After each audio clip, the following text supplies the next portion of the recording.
1 aos Coríntios, capítulo 7, versículos 29 ao 31. Amém? Diz assim a palavra do Senhor: Mas isto digo, irmãos, o tempo se abrevia. Por isso, de agora em diante, não só os casados sejam como se não fossem casados, mas também os que choram como se não chorassem, os que se alegram como se não se alegrassem, os que compram como se nada possuíssem, e os que se utilizam deste mundo como se não fizessem uso dele, porque a aparência deste mundo passa. Amém? Hoje nós vamos falar sobre os estados que podem atrasar a nossa jornada para o céu. Irmãos, em geral, os pastores, quando pregam mensagens de ano novo, eles falam sobre as bênçãos que você recebeu neste ano. Você tem que agradecer. É lógico que nós temos que fazer isto. Olha, Deus vai te dar vitória. Este ano de 2021 vai ser um ano de vitória. E o povo vai, eita glória. Aí vai igual 2020. Porque fizeram isso em 2019. Foi ou não foi? Eu não sei, porque eu não fui, né? Em outras igrejas. Eu estava aqui. E não dei mole de novo, não. Mas muitos pregam isso. 2020 vai ser o ano da tua vitória. E foi. Quantas mães perderam seus filhos? Quantas pessoas sofreram perda de emprego? Quantas pessoas viram a morte passar dentro de sua casa, ceifando os seus entes queridos, e ele impotente, sem nada poder fazer? Que declaração de vitória é essa? Que palavra de vitória é esta? Afinal, o que a Bíblia diz acerca dos últimos dias? A Bíblia diz que eles vão piorar. Não diz que vai melhorar. Nós precisamos melhorar a nós. O tempo se finda. O tempo se esgota. O tempo se acaba. E quem precisa mudar é o filho e a filha de Deus. Porque este mundo não muda. Ele muda para pior. Então guarde o título desta mensagem. Estados, vou falar de 3. É o que Paulo fala, né? 3 estados que podem atrasar a nossa jornada para o céu. Irmãos, vocês que me ouvem têm se acostumado com aquela observação que eu faço em vários sermões sobre a peregrinação do cristão. O cristão não é fixo aqui nesta terra. Essa terra é passageira para ele. Ele não mora aqui. Ele é forasteiro neste mundo. Nós não fixamos os nossos olhos aqui. Já falei várias vezes sobre isso. Nossos olhos não podem ser atraídos pelos encantos da estrada e nem das pousadas por onde nós passamos. Essa missão é difícil, reconheço. Em certa medida é uma luta desleal, porque não podemos negar que os nossos olhos se agradam, e muito, da vista que tem das fascinações desta peregrinação. É ou não é? Quando você vem para a igreja, não tem muita coisa que fascina, não. Mas quando você vai lá para o mundo, tem. Muita coisa que chama a atenção dos nossos olhos. Aliás, muitas igrejas estão querendo trazer, perguntando ao mundo, entrevistando ao mundo e dizendo para eles: o que é que vocês têm que atrai tanta gente? Ah, mas aqui nós temos diversão, nós temos shopping, nós temos cinema, nós temos... E a igreja vai e traz tudo para dentro. Para quê? Para poder atrair também as pessoas, para encantar os olhos dos peregrinos. Entretanto, foi para isto que fomos chamados, a saber, para conhecer o nosso destino, além da nossa origem. Eu não tenho que saber só para onde eu vou, tenho que saber de onde eu vim. E esta é uma pergunta filosófica que não tem resposta. A filosofia não dá resposta para isto. Eles somente perguntam de onde viemos, o que estamos fazendo aqui e para onde vamos. Eles só podem perguntar, mas somente a Bíblia pode responder. Nós viemos de Deus, estamos neste mundo peregrinando e voltaremos para Deus no dia do juízo para prestar contas diante do seu tribunal. É isto que a Bíblia declara. Agora o crente, ele nasceu do alto. João 3,3, Jesus falou isso para Nicodemos. Aquele que não nascer de novo, e a palavra grega para de novo também significa do alto. Ela tem duplo sentido. Falávamos isso ontem no estudo lá no Embratel. Jesus falou duas coisas com Nicodemo que tinha duplo sentido. A primeira foi nascer de novo, que também significa nascer do alto, e Nicodemos entendeu isso. E a segunda é, o vento assopra onde quer, porque a palavra grega para vento é a mesma palavra grega para espírito, que é pneuma. E Nicodemos, ele está falando do vento ou do espírito? Ele está falando nascer de novo ou nascer do alto? E é isso, nós que nascemos do alto, é para o alto que devemos prosseguir. Paulo diz isso em Filipenses 3,14, eu me esqueço das coisas que ficaram para trás e prossigo para o alvo, para o prêmio da soberana vocação de Deus em Cristo Jesus. E ele diz também em Colossenses 3, 1 e 2, se já ressuscitaste com Cristo, buscar as coisas que são de cima, onde Cristo está sentado à direita de Deus. Nós não conseguimos fazer isso por nós mesmos. É necessário, como ensina o apóstolo Paulo na segunda carta aos Coríntios 10, 5, levar cativo todo o nosso pensamento à obediência de Cristo e renovar a nossa mente para não se conformar a este século. Romanos 12, 2. Eu pergunto à igreja, você tem levado o teu pensamento cativo à obediência de Cristo? Como faz isso? Vou resumir porque não é disso que nós estamos pregando. Resumir. Se qualquer coisa, sobre qualquer assunto, você pensar diferente do que diz a Bíblia e pensar semelhante ao mundo, o seu pensamento é contra Deus. O seu pensamento é uma afronta a Deus e você está do lado do anticristo. Qualquer coisa, qualquer uma. Não é só, as coisas espirituais eu penso como Deus, as materiais eu penso do jeito que eu quiser. E onde que Deus não tem domínio? Me diga. Onde que Deus não é Senhor? Portanto, qualquer área, as meninas, por exemplo, as irmãs, até no seu enfeite, se você pensar sobre o seu enfeite, diferente do que diz a Bíblia, seu pensamento é uma afronta a Deus. Os meninos, os irmãos, até o seu trabalho, se você pensar sobre o seu trabalho diferente do que diz a Bíblia, seu pensamento é uma afronta a Deus. Isto é levar cativo o seu pensamento à obediência de Cristo. Ontem ainda, irmão Carlos, lá no estudo, ele participou conosco. Até onde vai a nossa obediência ao Estado? Até o momento em que conflitar com a autoridade de Cristo. Eu sou obrigado a obedecer o Estado em tudo. No momento em que a autoridade do Estado entrar em conflito com a autoridade de Cristo, tchau Estado, eu fico com Cristo. Vai ter sanções, vai ter punições. Estou sujeito. Vai lá, aplique-as. Pois minha autoridade é Cristo, autoridade máxima. Eu me sujeito a qualquer autoridade que Ele instituiu por amor a Cristo, mas não entre em conflito com Ele. Pedro, em Atos 5:29, quando a autoridade de Israel entrou em conflito com a autoridade do Evangelho, Pedro disse para aqueles homens, mais importa obedecer a Deus do que aos homens. Paulo fala agora aqui em 1 Coríntios 7, esse texto que lemos, sobre um assunto familiar. Ele fala no capítulo inteiro sobre casamento, separação, celibato, viuvez e outras coisas. Coisas relacionadas à vida conjugal. Nós já conhecemos este capítulo, então não vamos falar dos seus detalhes. Mas agora aqui no versículo 29 que nós lemos, o apóstolo Paulo faz uma pausa. E nesta pausa ele fala algo sobre o tempo. Há duas palavras gregas para tempo. Cronos e kairos. Cronos é o tempo contado no relógio. É hora, segundo, minuto, dias, semanas, meses, anos, décadas, séculos, milênios. Isto é cronos, cronologia.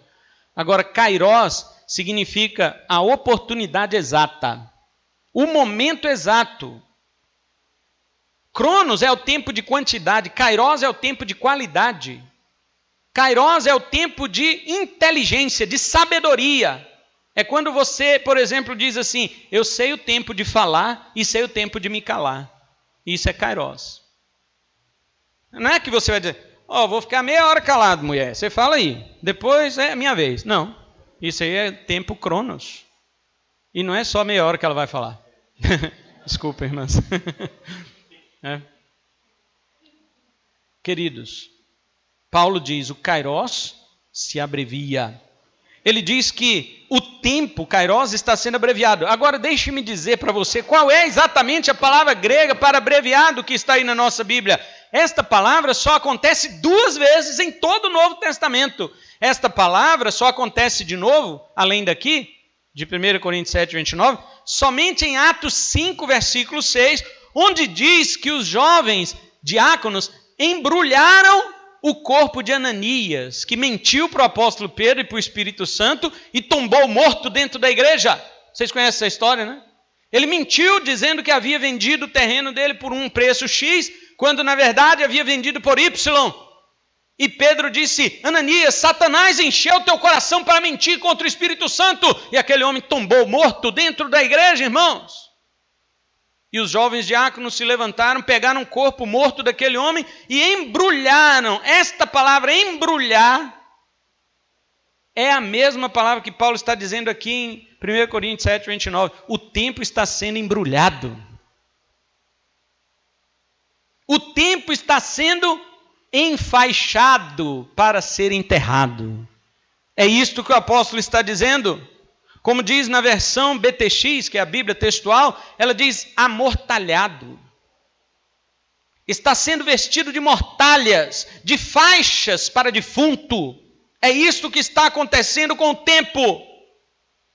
Paulo está dizendo: o tempo está sendo enfaixado para a sepultura. E como Paulo viveu o tempo dele de crente, irmãos? Vocês conhecem a história do apóstolo.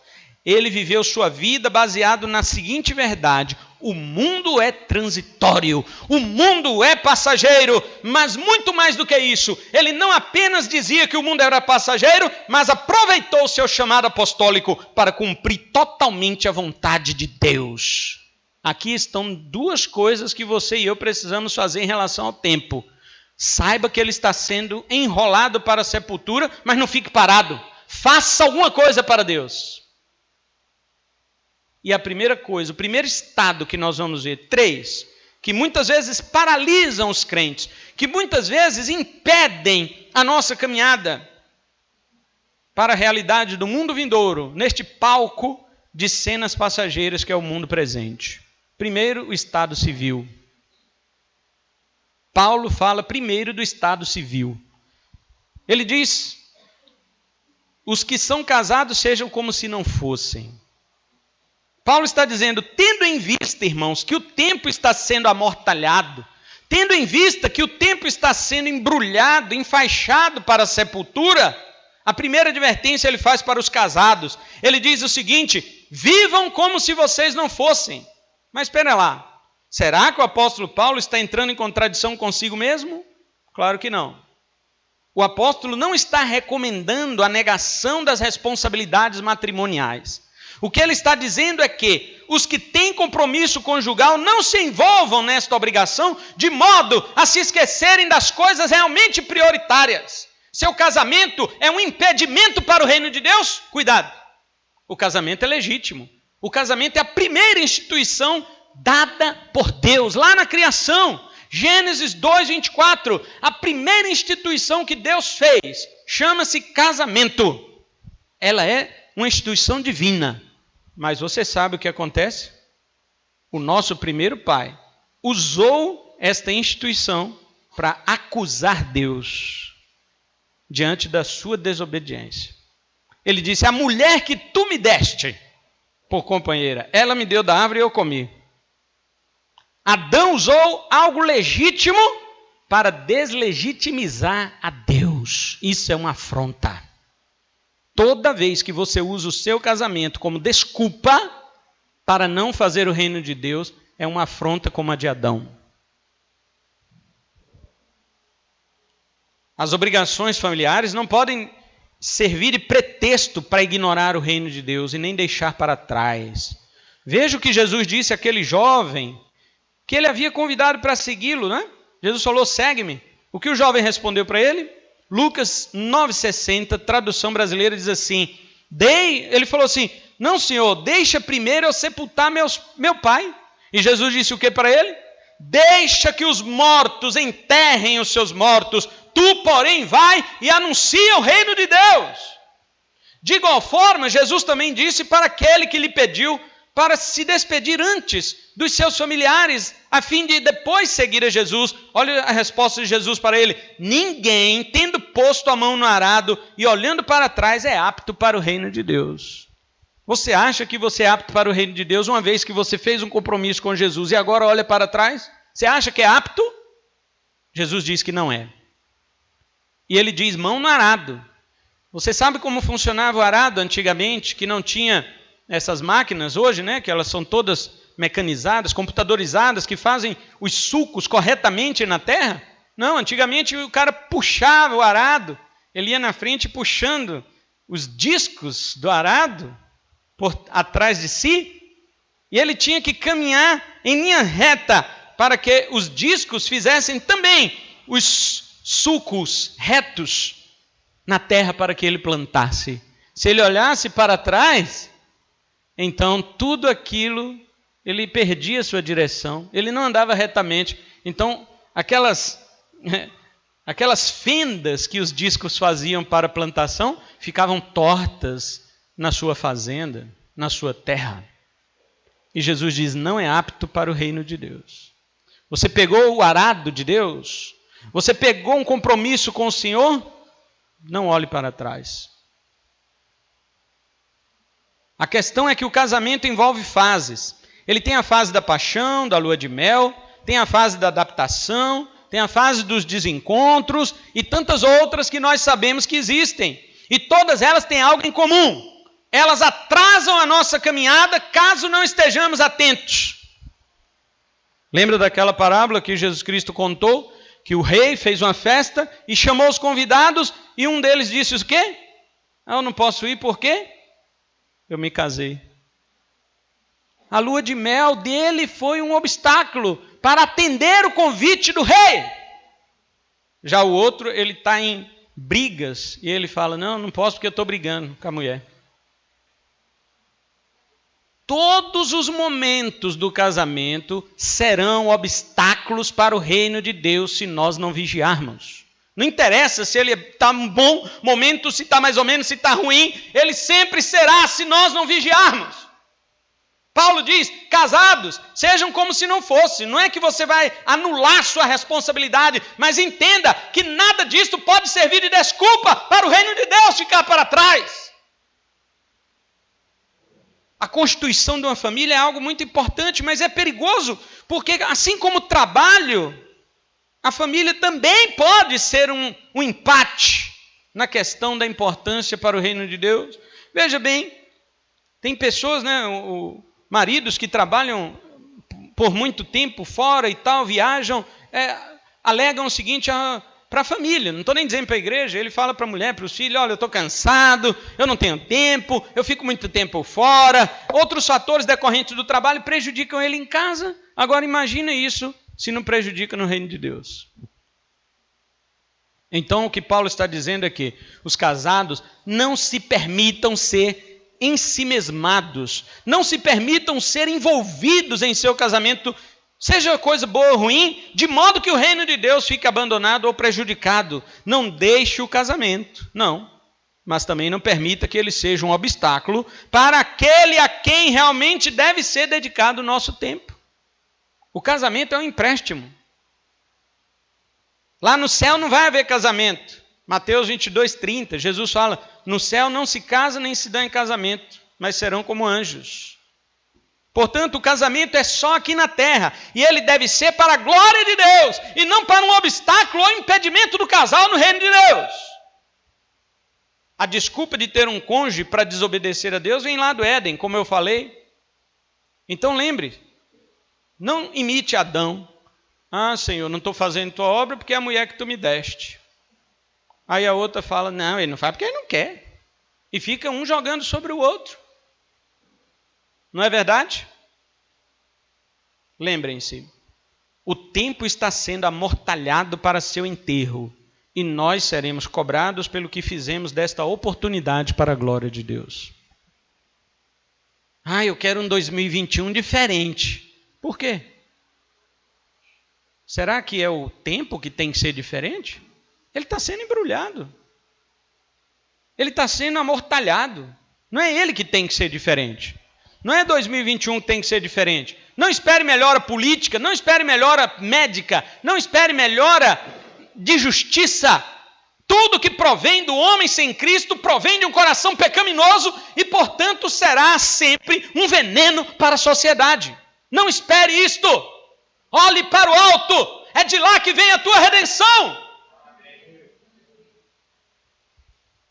E combina com o teu cônjuge. Diga, marido, diga, mulher, vamos nos enfiar no reino de Deus. Vamos nos mergulhar no reino de Deus. Porque isto aqui passa. Isto aqui é um empréstimo.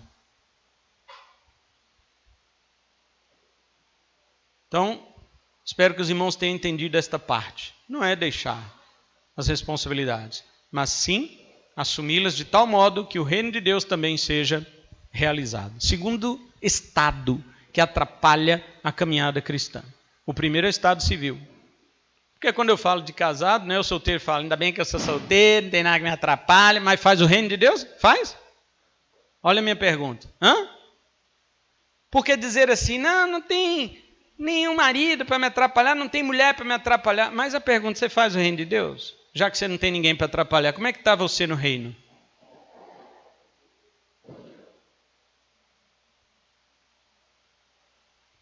Segundo estado que impede a nossa caminhada, estado emocional. Paulo fala isso aqui. Eu só estou explicando o que Paulo falou, porque quem falou foi ele. Amém? Não estou bravo não. Estou tranquilo. Tá? Olha só o versículo 30. Os que choram como se não chorassem, os que se alegram como não se alegrassem. Além do estado civil, o apóstolo Paulo se preocupa em mostrar para os crentes um alerta sobre o estado emocional ou o estado psicológico. E ele cita 2 exemplos, o choro e a alegria. Há várias palavras gregas para choro. Existe choro, pranto, lamento, lágrimas, enfim, tem muitas, né? Tem o choro alto e tem o choro baixo, aquele só o gemidozinho. O que Paulo usa aqui, nesse texto do versículo 30, é o choro em voz alta. Ele está dizendo, aqueles que choram alto é como se não chorassem. O que Paulo está dizendo é sobre eventos, infortúnios, que sobrevêm de súbito para as nossas vidas e que nós não estamos esperando pela desgraça e ela nos atinge. Então o choro em voz alta é inevitável. É um abalo psicológico nítido. E quantas vezes podemos assegurar que não ficamos recuperados desta ou daquela tragédia? Vocês olham aqui dentro da nossa igreja, o exemplo que aconteceu com aquele casal, a irmã Sandra e o irmão José Augusto, que perderam sua única filha, grávida do seu único neto, por um bêbado dirigindo em Vilhena. Atropelou-a e matou os 2. Você acha que uma mãe se recupera disso, gente? Você acha que a Bíblia está exigindo se recupere porque crente não sofre? É isto? Não. Eu temo dizer, nunca vai mais se recuperar. Mas uma coisa me surpreendeu. Eu que sou pastor, me surpreendeu. Na época, eles eram novos convertidos.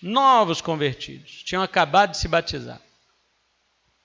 Quando aconteceu, eu falei, vão se desviar. Agora não vão ficar mais não. Tem crente que por nada já se desvia, imagina isso daí. Aí eu falei, agora não vai mais não. Pois viraram para mim e disseram, pastor, agora que estamos firmes no Senhor, Deus sabe o que faz, e agora nos apegamos a Ele para sempre. Se o diabo queria nos tirar da presença dEle com isto, ele foi envergonhado. Porque agora estaremos firmes para sempre. E de fato estão. Foi para mim uma tremenda surpresa.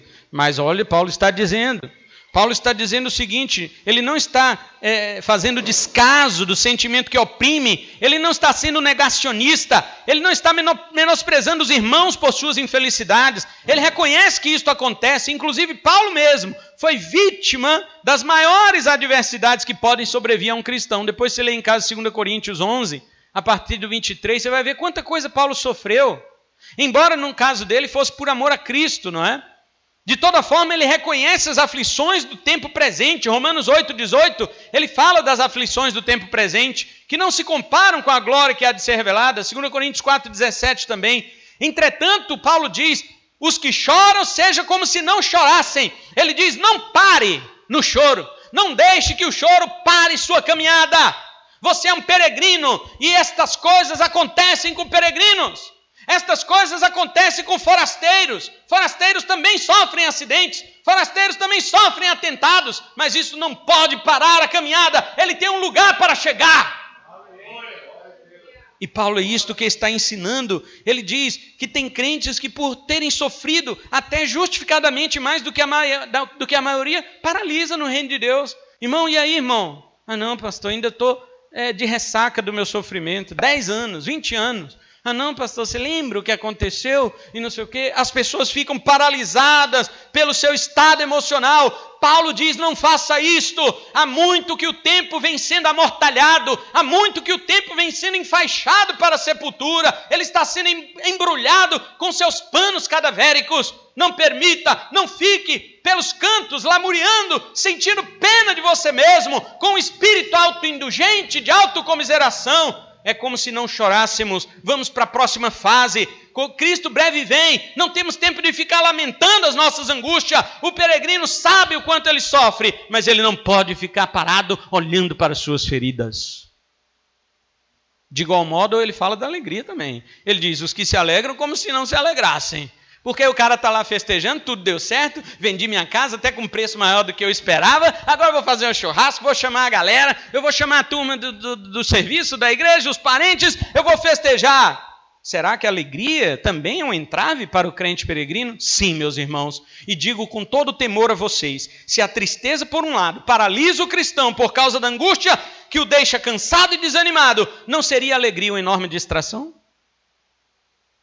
Paulo não se refere à alegria do serviço cristão. Aliás, é para isso que ele está chamando.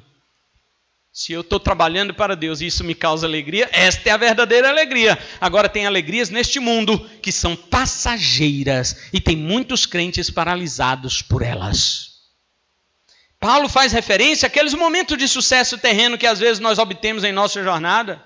Sem dúvida, Deus nos permite a esse tipo de regozijo e muitas vezes até mesmo para provar os nossos corações, se de fato estamos sabendo nos alegrar, se nos alegramos em Deus que nos abençoa ou nas bênçãos que Ele dá, de tal modo que chegamos a perder tempo na comemoração.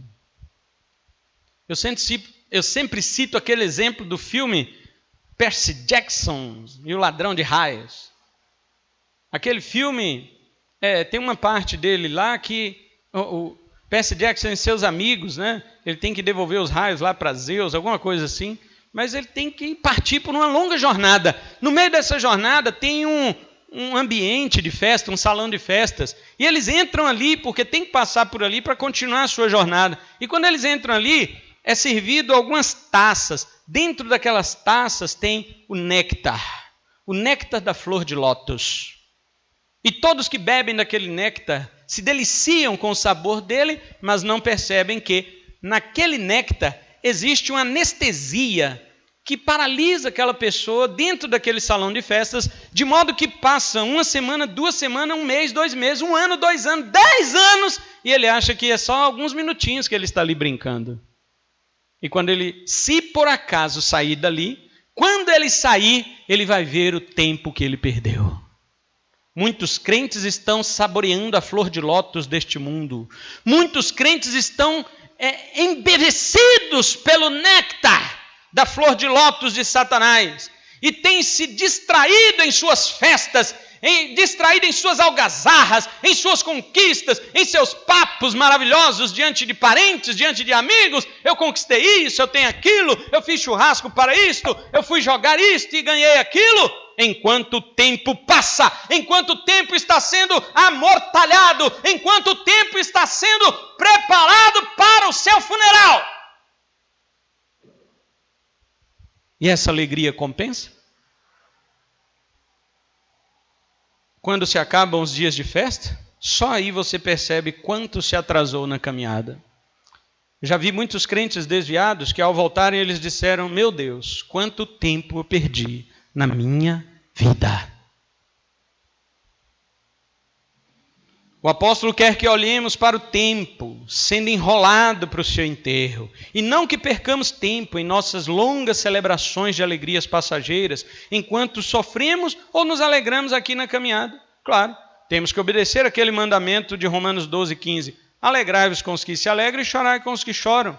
Há irmãos que passam por aflições inimagináveis. Eu não consigo imaginar a dor deste exemplo que eu dei e de outras situações, né? Olha o exemplo, que eu não quero falar aqui abertamente, mas do que aconteceu com o irmão Erickson, do seu filho. Meu Deus! Gente, é inimaginável para um pai, para uma mãe. Não dá para imaginar uma perda nesses termos.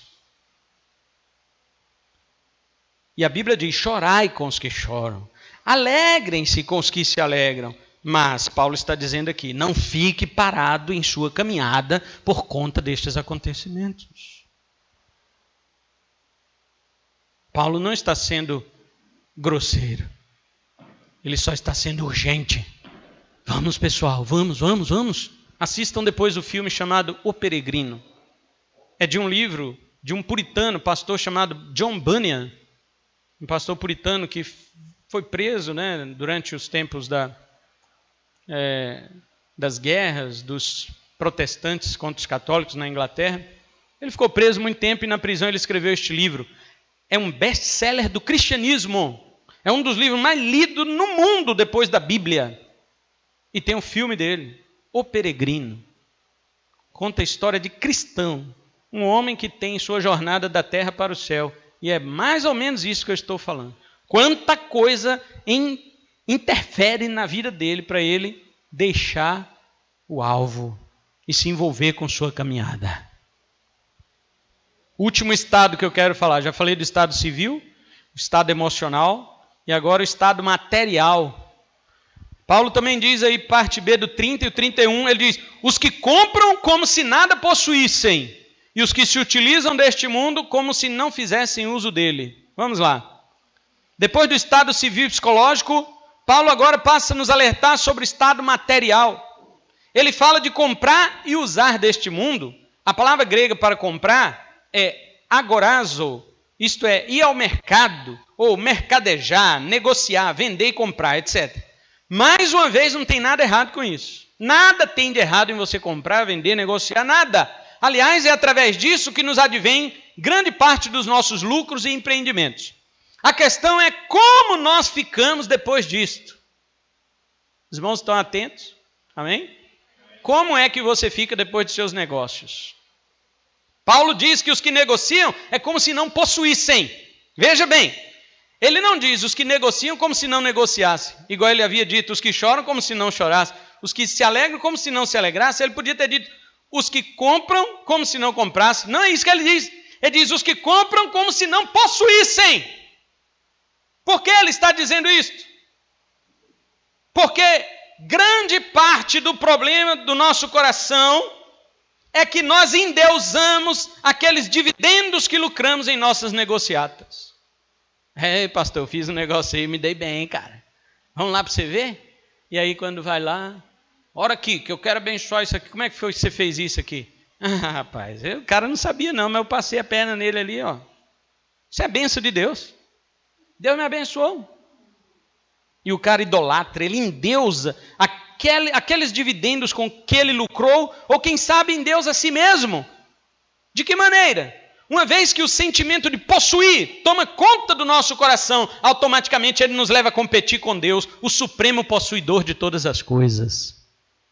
Quem é dono de tudo? Deus. Mas quando eu negocio de modo a possuir algo e eu me sinto como se fosse Deus daquilo, ao mesmo tempo, na realidade, é aquilo que está sendo meu Deus. Enquanto o verdadeiro Deus, possuidor de todas as coisas, está olhando para o seu pé e falando, você está querendo disputar comigo? Você comprou uma terrinha e acha que o quê? Você é dono do mundo? Você comprou um carro aí e você acha o quê? Que você vai chegar no céu? Você comprou um avião e acha que vai explorar o universo? Como é que é?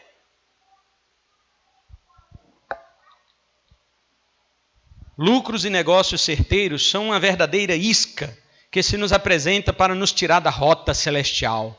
Não porque são ruins, Não porque são coisas proibidas, ao contrário, lucros e bons negócios nos ajudam financeiramente. Entretanto, ficamos com a sensação de possuidores. Agora eu tenho. São 3 verbos que nós temos que tomar cuidado. Eu sou, eu posso e eu tenho. Cuidado. Temos a impressão do homem rico daquela parábola que Jesus contou, né? Ele pensava em destruir seus celeiros. O homem nem dormia, gente.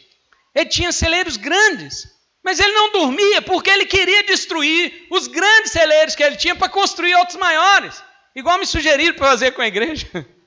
Destrói isso aqui e faz uma maior. Eu falei, estou lembrando de uma parábola com isso aí. Então, na realidade, aquele homem ele não tinha nem mais espaço para guardar as suas colheitas. Lucas 12, 16 a 21. O grande problema daquele homem era que, ao pensar que possuía alguma coisa, ele era possuído pelos seus bens. Nem deixava ele dormir. No entanto, ele não tinha o menor poder sobre si mesmo, porque sua própria alma, o que lhe rendeu o apelido de tolo, de louco, de insensato, ele não tinha poder sobre ela, quanto mais sobre as coisas fora dele. Ele não tinha poder sobre sua própria alma, porque a voz disse, tolo, esta noite pedirão a tua alma. E aí? O que você preparou vai ficar para quem? Você tem poder sobre tudo que você comprou? Você não tem poder sobre tua própria alma, rapaz, que vão te pedir esta noite. Assim somos nós em nossos negócios, nosso trabalho. Veja que, por ter uma esposa, você precisa de um trabalho. Um bom casamento te traz alegria, assim como bons negócios. Mas o que Paulo está nos dizendo é que, ainda que estas 3 coisas juntas estejam correndo bem para você, boa esposa, boa alegria e boas posses, Paulo está dizendo, seja como se não tivesse. E mesmo que também não estejam boas, trazendo decepções, maus negócios, tristezas, seja como se não tivesse também. A seguir ele fala de usar as coisas deste mundo, olha o verso 31. E os que se utilizam deste mundo como se não fizessem uso dele. Não há problema algum no crente utilizar as coisas deste mundo, irmãos. Há muitas coisas que tem igrejas que ainda proíbem os seus membros de usar, né? Você não pode usar televisão, você não pode assistir isso, você não pode isso, aquilo. Não é isto, o apóstolo não está proibindo estas coisas. Estas coisas em si não são pecado, elas são amorais. O que é uma coisa amoral? É que ela não é nem moral nem imoral. Em si mesma ela não tem valor moral, valor ético. Em si não tem. Eu estou usando, por exemplo, um tablet como Bíblia e um Kindle como um leitor digital Kindle como o meu esboço de sermão. Isso é tecnologia, é coisa do mundo. Paulo diz, os que usam as coisas deste mundo como se não abusassem dele. Isso aqui é amoral, não tem nada de errado e nem de certo com isso tudo aqui. Agora, o uso que se faz disso pode estar certo ou errado. Eu posso usar o tablet não como Bíblia, mas como acesso pornográfico. Porque pega a internet. E aí?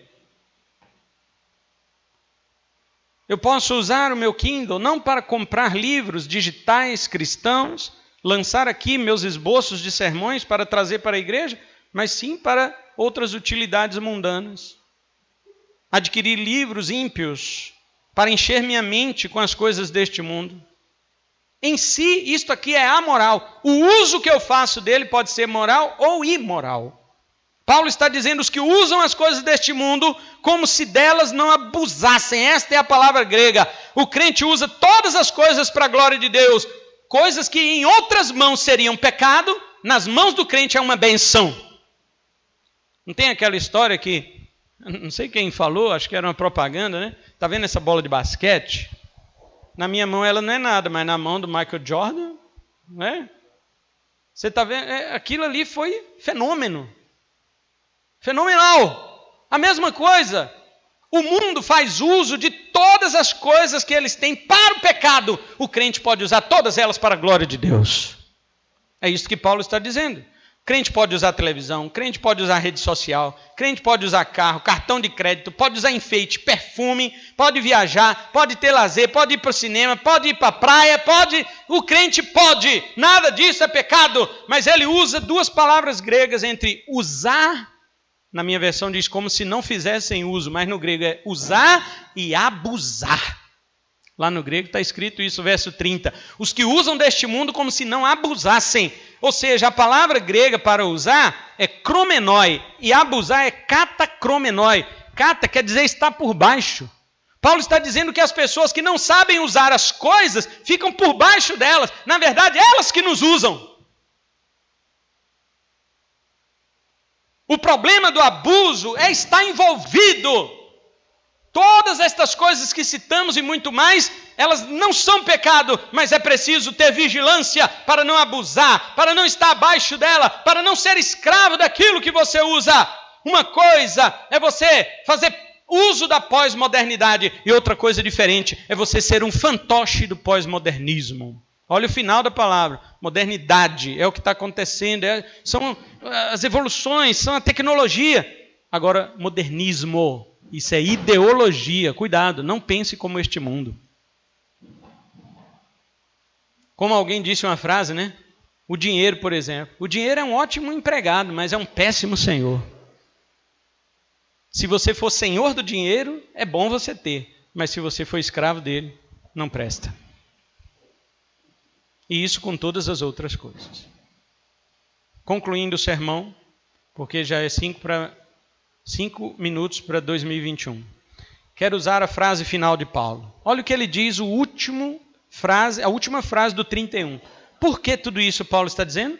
Porque a aparência deste mundo passa. Paulo, por que minha vida de casado, mesmo assim eu ainda tenho que estar ligado no reino? Paulo, por que eu, me alegrando ou chorando, você quer que eu deixe isso por causa do reino? Paulo, por que eu estou aqui comprando, vendendo? Por que você quer como se eu não possuísse nada, mas estou no reino? Por que isto, Paulo? E Paulo diz, porque a aparência deste mundo passa. Foi lido no início pelo presbítero Wesley o texto. Ele disse assim, o apóstolo João, 1 João 2,17, ele diz, e o mundo passa e a sua concupiscência, mas aquele que faz a vontade de Deus permanece para sempre. E Paulo diz, a forma deste mundo está presente, a palavra grega que ele usa para aparência aqui é esquema. A mesma palavra que ele usa em Romanos 12:2, quando ele diz, não vos conformeis com este mundo. Conformar, a palavra com quer dizer, e formar é esquema no grego, e com é estar junto. Paulo diz, não se junte ao esquema. Esta palavra esquema, na língua grega antiga, era como se fosse um molde. É um modelo, lembra? Sabe quando você pega aqueles brinquedinhos de areia de praia e você leva para a praia e ali você enche de areia e bate ali e tira o brinquedinho, já está o formato ali de um bichinho, de um castelo. É molde. Paulo diz, não se amolde. Não tome a forma deste mundo, porque esta forma passa. Algumas Bíblias traduziram até para figura. A figura deste mundo passa. O objetivo daquele brinquedo da praia não é você levar ele para casa e ficar admirando, nossa, que molde de castelo bonito. Não, é para você ir para a praia, encher ele de areia e fazer um castelo de areia. Porque o que importa é o que sai dali de dentro e não o molde em si. Paulo está dizendo que tem muito crente apegado ao molde deste mundo e esquece de ser transformado pela renovação da sua mente dentro da palavra de Deus. Lembram que eu falei no início? O tempo está sendo enrolado, amortalhado, está sendo envolvido nos seus panos fúnebres. Agora Paulo está dizendo, o esquema deste mundo passa. Ele quer dizer, está de passagem. O próprio mundo está morrendo. O tempo está sendo enterrado, irmãos. E o mundo está caminhando para a sepultura, irmãos. Ele quer dizer que o crente que vive de acordo com este mundo, que não aproveita o seu tempo, ainda que esteja fazendo coisas ou envolvido em coisas boas e legítimas, como casamento, negócios, alegria e tudo mais, também está fadado ao enterro e terá um triste funeral espiritual. Encerro com as palavras do próprio Senhor Jesus, que disse, assim como foi com o povo no tempo de Noé, também será nos dias do Filho do Homem. Olha o que eles faziam. Eles comiam, bebiam, se casavam, davam em casamento, como de costume, até o dia em que Noé entrou na arca. E veio o dilúvio e destruiu a todos. A mesma coisa aconteceu nos dias de Ló. O povo andava para lá e para cá em seus negócios diários, comendo e bebendo, comprando e vendendo, cultivando e construindo. No dia em que Ló deixou Sodoma, fogo e enxofre caíram do céu e todos foram destruídos. Assim será o dia em que o Filho do Homem se manifestar. Como é que está seu estilo de vida? Está tudo de costume? Eles não se atentavam que o tempo estava sendo enrolado, ia caminhar para a sepultura, mas eles pensavam que não. No fim das contas, até eles mesmos caminharam para a sepultura. Os da época de Noé debaixo d'água e os da época de Ló debaixo de fogo. Assim é o nosso mundo. Está desfigurado. Sua aparência já era. Você acha esse mundo bonito? Você acha esse mundo belo? Igual aquela música, o mundo é bom, Sebastião. Você acha, Sebastião, que é bom o mundo? Não é. O mundo está desfigurado, sua aparência já foi, está evaporando tanto quanto a ideologia esfumaçante de relativismo e seus ídolos subjetivistas. Suas mortalhas estão preparadas. E nós? E nós, irmãos? Como temos olhado para o tempo e para o mundo em que vivemos? Temos-los considerado, como disse o apóstolo nosso Senhor, ou ainda estamos encantados com as coisas daqui? Mesmo que não sejam encantadoras, as ruins que te fazem chorar, também te fazem parar? Deixa o recado do apóstolo João, que o presbítero Wesley leu. O mundo e sua cobiça passam, mas aquele que faz a vontade de Deus permanece para sempre.